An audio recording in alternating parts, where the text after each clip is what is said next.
তৃষিত আকাশে কাঁদে সে চাতক আকুল পিয়াসে, কভু সে চকর সুধা চোরাসে, নিশীথে স্বপনে জোছনায় আমার আপনার চেয়ে আপন যে জন খুঁজি তারে আপনার।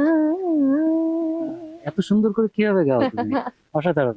আমার মনে হয় নতুনদের যারা গান করছে তাদের আসলে মানে পেশাগত ভাবে কি চিন্তা করা উচিত গানকে নিয়ে? যারা গানকে পেশা হিসেবে ভালোবাসি নেওয়া আমরা, উচিত হবে কিনা? পেশা হিসেবে আসলে ওই যে বললাম যে আমাদের দেশে যারা বিভিন্ন ভাবে শিল্পীদেরকে পৃষ্ঠপোষকতা করছেন, আমার মনে হয় তাদের একটু এগিয়ে আসা উচিত। তাহলেই দেশে অনেক অনেক শিল্পী তৈরি হবে। দেশে অনেক অনেক শিল্পী আছে, শুধু তাদেরকে একটু সামনে এগিয়ে নিলে কিন্তু আমাদের কালচারাল ডিপার্টমেন্টটা যেটা মানে আমরা যারা সিঙ্গার্সরা আছি তারা কিন্তু আরো ভালো করতে পারবো। এবং ওই যে আমি একটা কথা সবসময় বলি, সেটা হচ্ছে আমি একা কাজ করব এরকম এরকমটা যদি চিন্তা করি তাহলে কিন্তু আসলে কোনো কাজ হবে না। পুরো ইন্ডাস্ট্রিকে কাজ করতে হবে এবং অনেক অনেক নতুন গান আসতে হবে, অনেক অনেক গান অনেক বেশি ভিউ হইতে হবে, মানুষের কাছে পৌঁছতে হবে, তবেই না ইন্ডাস্ট্রিটা রান করবে। আমাদের গানও তখন ভালো হবে, তাই না? আমাদের অনেক গান ফেসবুক, ইউটিউব, টিকটক, এই যে তো প্ল্যাটফর্ম গুলোকে মানে তোমার কি মনে হয় যে এটা পজিটিভ কিনা? এবং এই যে ভিউজ, মানে এটা আমি সবসময় বলি যে ভিউজ দিয়ে আসলে জাজমেন্ট করা যাবে না, বাট ন্যাচারাল যদি হয় সেটা তো অবশ্যই ভালো। তো সেটা তোমার কাছে কি মনে হয় যে ইউটিউব ভিউজ বা এই সোশ্যাল মিডিয়া গুলো কতটুকু প্রভাব ফেলছে? আমি তো 90s কিড। আমরা যখন ছোট ছিলাম তখন কিন্তু আমরা কি দেখেছি? শুধু টেলিভিশন দেখেছি। আর একটু যখন বড় হলাম তখন কিন্তু কম্পিউটার আসলো। তো কম্পিউটার আসার পরে আমরা আস্তে আস্তে ওই যে সিডির যুগ শুরু হলো, বাট তার আগে কিন্তু আমরা ক্যাসেট প্লেয়ারে আর হচ্ছে টেলিভিশনেই প্রোগ্রামস দেখেছি, গান শুনেছি। এখন সেই যুগটা একদমই পাল্টেছে। এখন আমাদের বাচ্চাদের হাতে, প্রত্যেকের হাতে একটা করে ডিভাইস থাকে। মোবাইল ফোন নাই, মুঠো ফোন নাই এমন কোনো মানুষ কিন্তু ভাবাই যায় না আজকালকার যুগে। সো তারা কি মানে প্রতিটা মিনিটে তারা একটা করে নতুন কন্টেন্ট চাচ্ছে, নতুন কিছু দেখতে চাচ্ছে এবং স্ক্রল করছে, রীতিমতো বারবার স্ক্রল করছে নতুন কিছু দেখার জন্য। সো একটা রিল তো আপনি একবারে বেশি দুবার দেখবেন না। সেই কারণে আমার কাছে মনে হয় যে ভিউজ এর আসলে একেবারে আমরা ফেলে দিতে পারি না। এখনকার জেনারেশনের কথা চিন্তা করলে, অডিয়েন্সের সাথে কোপ আপ করতে গেলে আমরা যদি আসলে ওই যে রুনা ম্যামের কথা বললাম যে উনি অনেক আধুনিক, তো আমাদেরকেও তো আধুনিক হতে হবে, আসলে আধুনিক হওয়া প্রয়োজন। সেই জায়গা থেকে চিন্তা করলে ভিউজ এর অনেক অনেক ভ্যালু আছে আসলে। দর্শকরা তো সমালোচনা করে, থাকে না যে তোমার সবকিছু যে দর্শকদের ভালো লাগবে বা আমাদের সবকিছু ভালো লাগবে, তা কিন্তু সেরকম কিন্তু না। তো এই সমালোচনাকে তুমি কিভাবে, তোমার কাছে তোমার কেমন লাগে? এটাকে তুমি গ্রহণ করতে পারো কিনা বা কেমন মনে হয়? হ্যাঁ, একটা মানুষের সবকিছু সবার ভালো লাগে না, আবার সবাইকেও একটা মানুষের ভালো লাগে না, এটা খুবই ট্রু।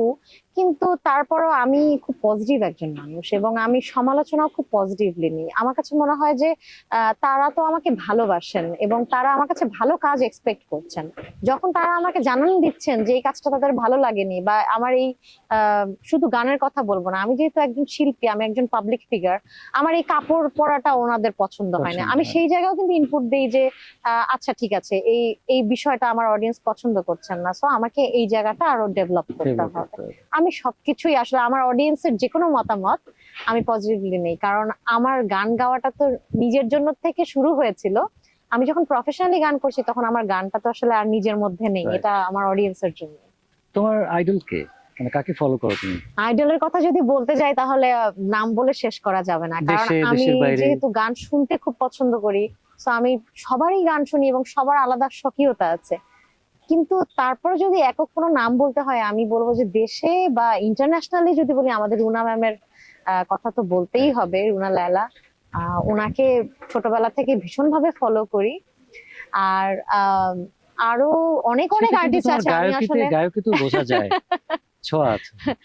আর সব শিল্পীর গানই আসলে আলাদা আলাদা ভাবে ভালো লাগে, মানে আমি কাউকে টপ লিস্টে রেখে ইয়ে করতে পারবো না, মানে বুঝতে পেরেছি। তালিকাবদ্ধ করতে পারবো না। রাইট। এনিওয়ে, থাকে না যে ভালো লাগা খারাপ লাগা স্পেসিফিক এরকম কিছু আছে কিনা তোমার কাছে? আমার কেন জানি কোনো কিছু খারাপ লাগে না ভাইয়া, সবই মানে ভালো লাগে। আমার সব ভালো লাগে এবং আমি খুব সুখী একটা মানুষ, আমার বাহ। জীবনে কোনো দুঃখ নাই। আমি লাস্ট কবে কেঁদেছি আমার সেটাও মনে নাই। না, তার না, ক্রেডিটটা অবশ্য আমার নিজের না, সেটা হচ্ছে আমি রাতে নিশ্চিন্তভাবে ঘুমোতে পারি, এই ক্রেডিটটা হচ্ছে আমার অডিয়েন্সের এবং আমার পরিবারের মানুষদের।